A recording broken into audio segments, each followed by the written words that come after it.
If you're still using a Nokia 3310, then you can simply ignore this episode, go back to living in the 1990s and get on with your day. But for everyone else out there who's using a modern smartphone, then I'm going to share with you the 7 signs to tell whether your smartphone has been hacked, what to do about it, and how to help prevent your phone being hacked in the future.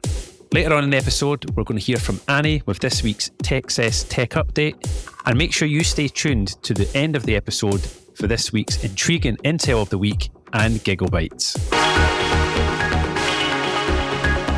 But before we get into the episode, if you're the person responsible for dealing with the IT and cybersecurity in the business, then you've come to the right podcast. Every Wednesday, we upload a new episode packed with information to help you ensure you get the right technology and security in place. So if that's of interest to you, go ahead and hit that follow button in your podcast app. Okay, let's get into today's episode.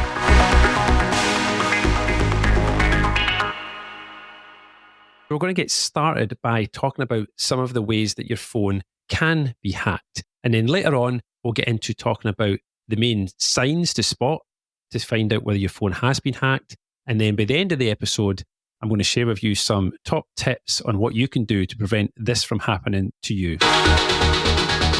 So some of the ways that your phone can get hacked is, number 1, phishing scams. So this is the classic, typical phishing scam that we've all seen in email and things.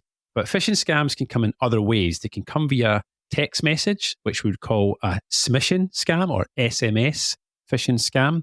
And this may be a trick to get you to download a malicious app or an app that contains malware or something else or a file onto your device, which then could compromise your phone. There could also be a SIM swapping attack. So this is not particularly hacking the phone as such, but is basically transferring your phone number as the victim to a new SIM card, which can allow hackers to intercept your messages and calls. And this can be used to then reset your MFA codes, right? Because if you've got any logins which send you a text message to then log into a system, if the attacker is now receiving your text messages, then they'll be able to request those MFA or 2FA codes to get into your accounts, and they'll be able to then start resetting your passwords and things. Next up is malicious apps. So this would be a follow-on from that phishing scam that I talked about just a minute ago, where after a successful phishing scam, the goal is to get the user to download a malicious app, which may contain malware. So you need to be careful about where you download your apps from. And of course, also just making sure that you are not just going and downloading apps yourself that just, happen to look, maybe too good to be true, for example.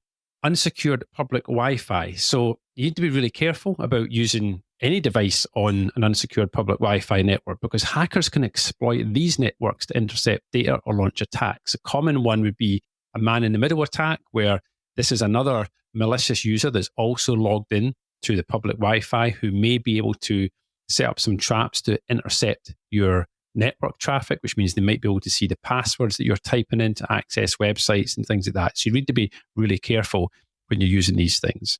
Next up is any vulnerabilities in your operating system. So exploiting security flaws in outdated software is common, and your smartphone isn't immune to this. So you need to make sure that your phone is running the latest operating system. It doesn't have to be on the latest, newest update, as long as it's on a supported version of the operating system. Of course, you want to make sure that any time it pops up and asks you to update, then you should go ahead and do that. Most smartphones nowadays, though, are pretty good at doing these things during the night when your phone's on charge at the side of your bed. And quite often they won't even update unless they are on charge and have, say, at least 50% battery life. And then the final way that your phone can be attacked, it's not the only way, this is not a comprehensive list, but some of the most common ways you may want to think about. And this one's got a really cool name. It's called juice jacking. And this is where you use a compromised charging station or a compromised charging cable, which installs malware or steals data through the USB connection. So always be careful of borrowing someone's USB cable, particularly if you're in a public place like an airport or something and you see a charging cable plugged in. You go, it's convenient, I'll just use that. Be very, very careful, when using these things. And it's always best that you carry and use your own charging cables for your phone. So let's get into the 7 signs that will tell you whether your phone has been hacked.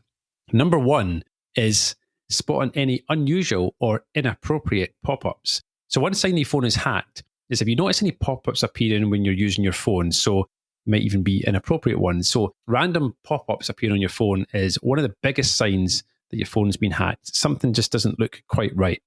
Number 2 is that you start noticing higher data usage.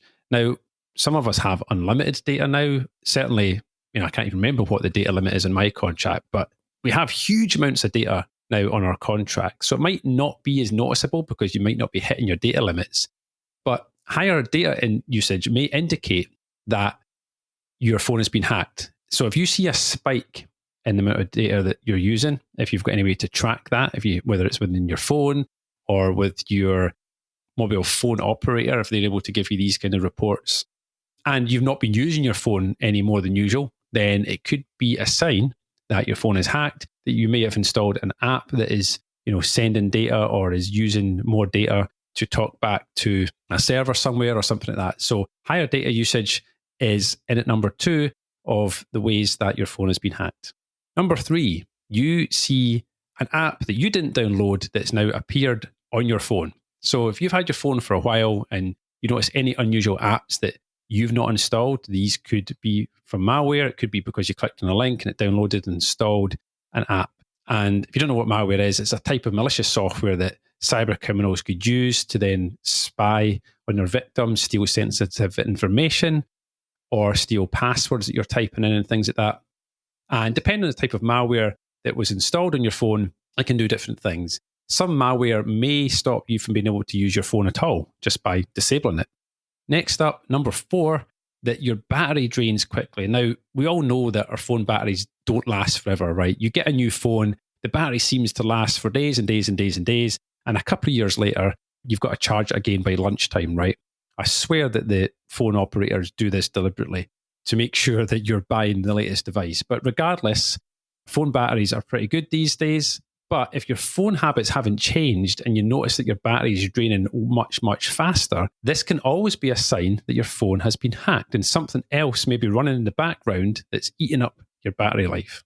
Now, before we get into the last 3 signs that your phone's been hacked, here's Annie with this week's Techcess Tech Update. Hey, it's Annie with your latest tech update. Everyone hates passwords. They are a pain, having to create them, and then enter them again when you got one character wrong. Oof. Well, I have good news. Google has made passkeys its default sign-in method. What are they? A revolution in online safety. You can log in with a simple 4-digit PIN or your biometrics, your fingerprint or face. It's that easy. And creating a passkey is easy too.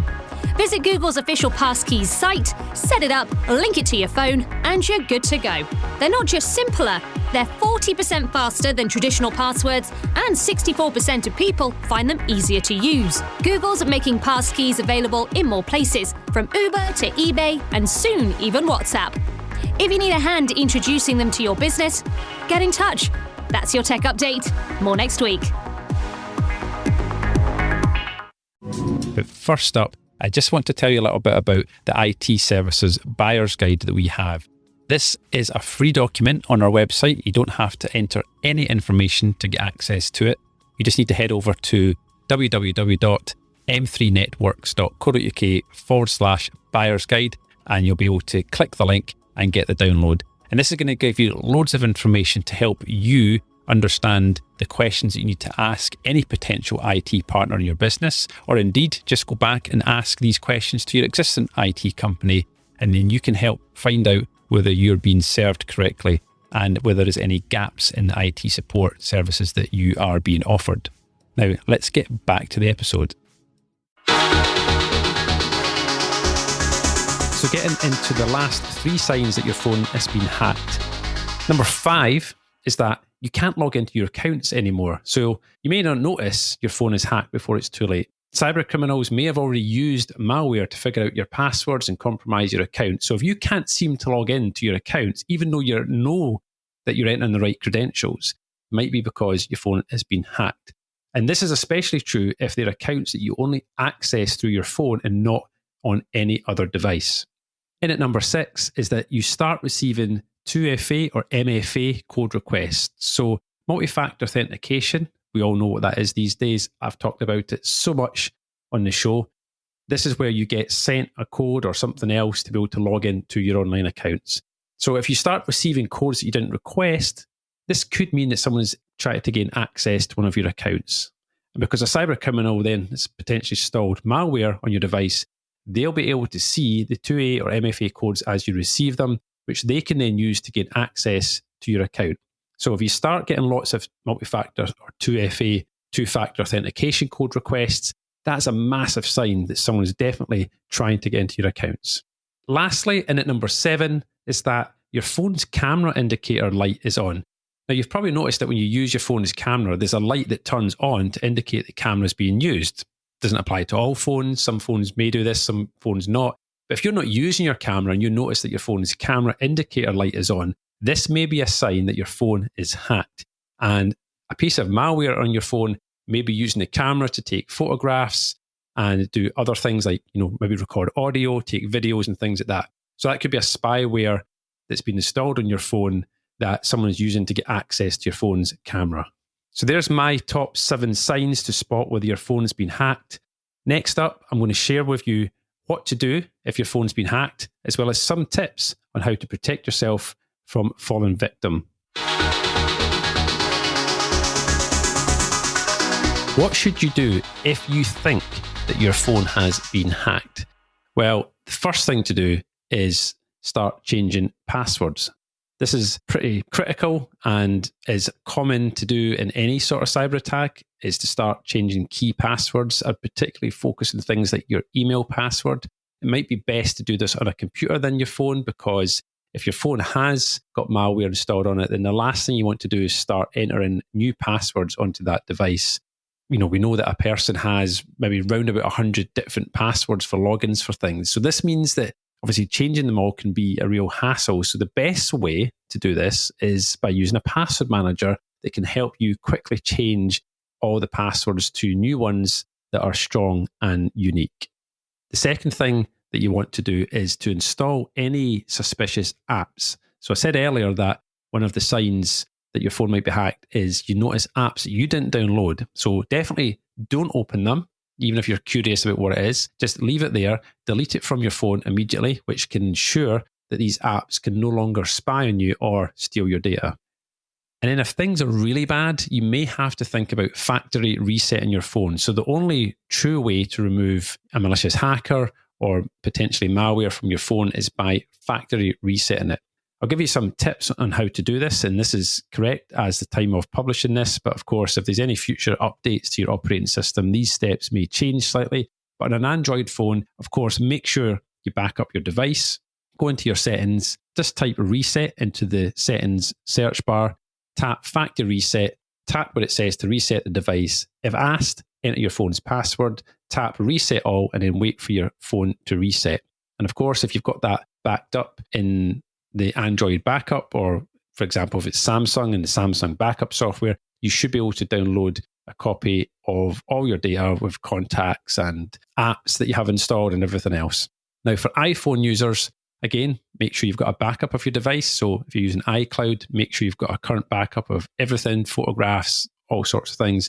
Go into your settings. In settings, you go to the General tab and tap where it says transfer or reset iPhone. And if asked, you'll need to enter your phone's passcode, then confirm that you want to reset your phone and wait for the phone to reset. Once the phone resets and it's back to its factory default configuration, once you log back in and log into your iCloud account, all of your data, contacts, everything else that you had in your last backup of your phone is going to download and reinstall, and then you'll be back up and running. So a bit of an inconvenience, but it's a guaranteed way to make sure that your phone is now clean from any malicious software or any hackers that have been into your phone. Finally, I am going to share with you some tips on how to keep your phone safe from hackers. Now, some of these things are things that you can learn to be better at. And of course, technology is always there to kind of save the day or help to prevent your phone from being hacked. So the first thing you want to do is get good at spotting phishing scams. Talk about this a lot in the show, but the first line of defense is the human, right? And we all know most cyber attacks are as a result of human error or a human doing something stupid, usually by clicking on something without actually taking the time to double check whether this is a phishing scam. So get good at spotting phishing scams. Next thing you want to do is don't download from malicious websites. Always stick to the verified stores for your particular phone. So if you're an Android user, stick to the Google Play Store.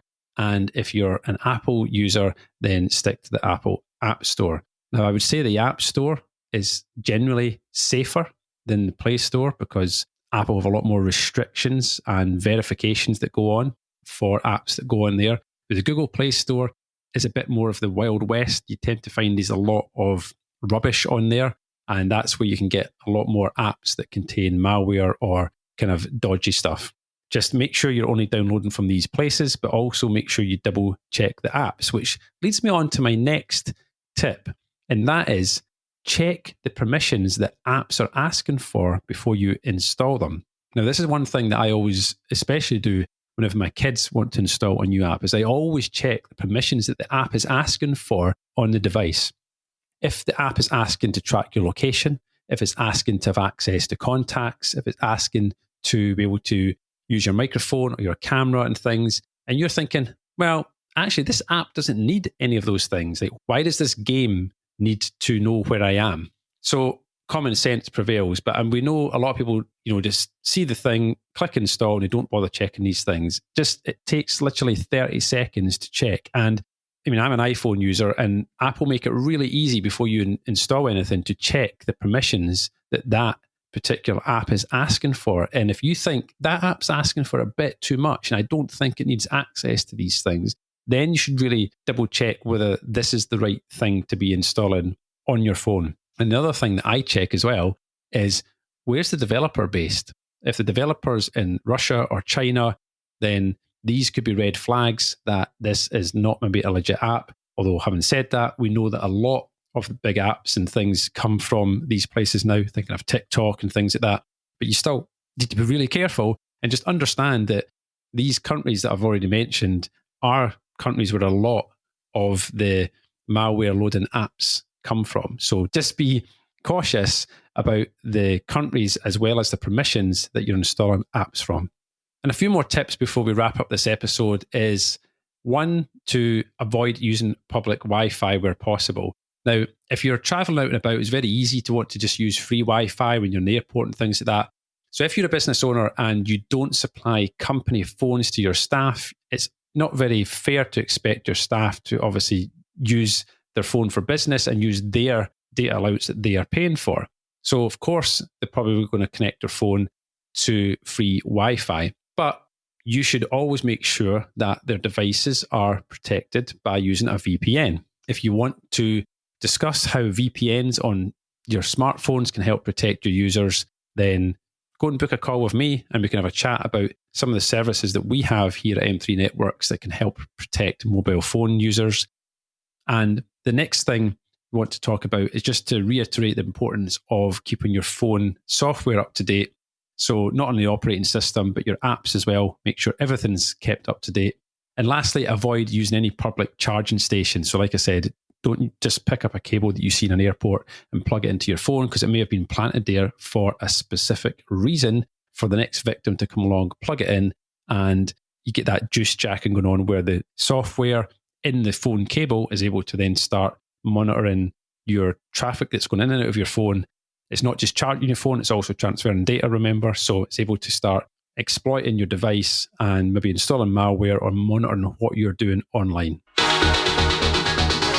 And the final piece of advice I want to give is that if you're in business and you have company devices, or you're allowing staff to use their own device, or bring your own device scenario, you should definitely have a call with your IT provider about mobile device management. We use a few different things here at M3 depending on what people have in their particular situation. But if you want to have a chat with me about any of the things that you've heard in this episode or how we could help protect your mobile phone users, then you can head over to m3networks.co.uk/meetmark. You'll be able to see my diary and book an initial 15-minute free consultation, and we can start to have a chat about what we can do to help your business. Intriguing intel of the week.